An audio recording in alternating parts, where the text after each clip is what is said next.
డబ్బులు లేవు అన్న పరిస్థితి రాదు. మరకత శివలింగానికి ఆ పవర్స్ ఉన్నాయి. మరకత లింగాన్ని ఇంట్లో పెట్టుకొని పూజ చేసుకున్న ఇల్లు ఎప్పుడు పచ్చగా ఉంటుంది. సాక్షాత్తు పరమేశ్వరుడు పార్వతికి చెప్పాడు ఈ విషయం. యజమాని బొటనవేలు ఏ సైజు ఎంత పొడవు ఉంటుందో అంతే పొడవు శివలింగం తెచ్చుకోవాలి.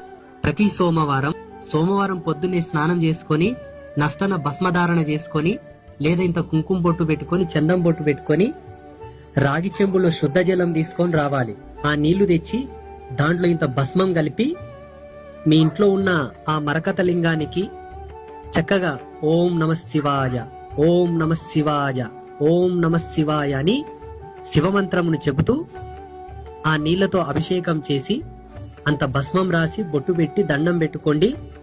మీకు ఎన్ని శుభాలు జరగాలి, ఎన్ని జయాలు జరగాలి, మీ ఇంట్లో ఎంత అభివృద్ధి జరగాలో అంత అభివృద్ధి శివుడిచ్చేస్తాడు.